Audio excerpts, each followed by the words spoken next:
ಯಾಕೆ ನಾನು ಗಾಡಿಯಿಂದ ಇದ್ದೆ ಅಂದರೆ ಅಲ್ಲಿ ಪೊಲೀಸ್ ಯಾವಾಗಲೂ ನಿಂತಿರ್ತಾರೆ. ಆ ಟೈಮಲ್ಲೆಲ್ಲ 100 ರೂಪಾಯಿ ಕೊಟ್ಟರೆ ಬಿಡೋರು. ಗಾಡಿಯಿಂದ ಹೋಗ್ಬೇಕಾಗುತ್ತೆ, ಗಾಡಿನ ಸ್ಲೋವಾಗಿ ಓಡಿಸ್ಕೊಂಡು.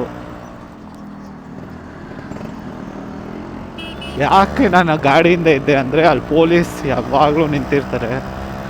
ಬೈ ಚಾನ್ಸ್ ನಮ್ಮ ಬ್ಯಾಡ್ ಲಕ್ ಏನೋ ಹೋಗ್ಬಿಟ್ಟು ಅವ್ರು ಮುಂದೆ ಹೋಗ್ಬಿಟ್ರೆ ಹಿಡ್ದಾಕೊಂಡ್ರೆ, ಸೊ ಅದನ್ನು ಅವಾಯ್ಡ್ ಮಾಡಬೇಕಂದ್ರೆ ಈ ಥರ ಗಾಡಿಯಿಂದ ಹೈಡ್ ಮಾಡಿಕೊಂಡು ಎಸ್ಕೇಪ್ ಆಗಿಬಿಡಿ. ನಾನು 2010ಇಂದನೇ ಯೂಸ್ ಮಾಡ್ತಾಯಿದ್ದೀನಿ. ನಂಗೆ 18 ಆಗಿತ್ತು, ಆವಾಗಲೇ ನಮ್ಮಪ್ಪ ಗಾಡಿ ನನಗೆ, ನಮ್ಮ ಅಣ್ಣ ಸ್ಟಾರ್ ಸಿಟಿ ಬೈಕ್ ಇತ್ತು, TVS ಸ್ಟಾರ್ ಸಿಟಿ, ಸೊ ಕೊಟ್ಟಿದ್ದರು. ಯಾಕಂದರೆ ಬಸ್ಸಲ್ಲಿ ಹೋಗುವಾಗ ಫುಡ್ ಬೋರ್ಡಿಂಗ್ ಜಾಸ್ತಿ ಮಾಡ್ತಾಯಿದ್ದೆ. ಯಾಕಂದ್ರೆ ತುಂಬ ಕಮ್ಮಿ ಬಸ್ಸಿತ್ತು ಆಗಲೆಲ್ಲ ನಾನು ಕಾಲೇಜ್ಗೆ ಹೋಗ್ಬೇಕಾದ್ರೆ. ಸೊ ಜನರು ಜಾಸ್ತಿ ಇದ್ರಲ್ಲ, ಸೊ ಫುಡ್ ಬೋರ್ಡಿಂಗ್ ಮಾಡ್ತಾಯಿದ್ದೆ ಅಂತ ನಮ್ಮಪ್ಪ ಗಾಡಿನಲ್ಲಿ ಹೋಗಪ್ಪ ಅಂತ ಕೊಡ್ತಾಯಿದ್ರು.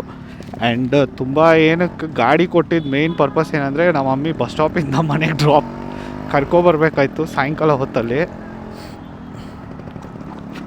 ಮಾರ್ನಿಂಗ್ ಏನೋ ಆಟೋದಲ್ಲಿ ಹೋಗ್ಬಿಡ್ತಿದ್ರು, ಸಾಯಂಕಾಲ ಬರೋವಾಗ ನಾನು ಹೋಗಿ ಬಸ್ ಸ್ಟಾಪಿಂದ ಪಿಕ್ ಮಾಡಿ 2 ಕಿಲೋಮೀಟರ್ಸ್ ನಮ್ಮ ಮನೆಗೆ ಕರ್ಕೊಂಡು ಬರಬೇಕಾಯ್ತು.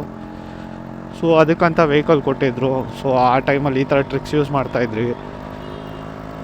ಆ್ಯಂಡ್ ತುಂಬ ಸತಿ ಸಿಕ್ಕಾಕೊಂಡಿದ್ದೀನಿ, ತುಂಬ ಸತಿ ಬೇಡ್ಕೊಂಡು ಸರ್ ಲೈಸೆನ್ಸ್ ತೊಗೊಂಡು ಹೋಗ್ದಿರ ಸಿಕ್ಕಾಕೊಂಡಿದ್ದೀನಿ.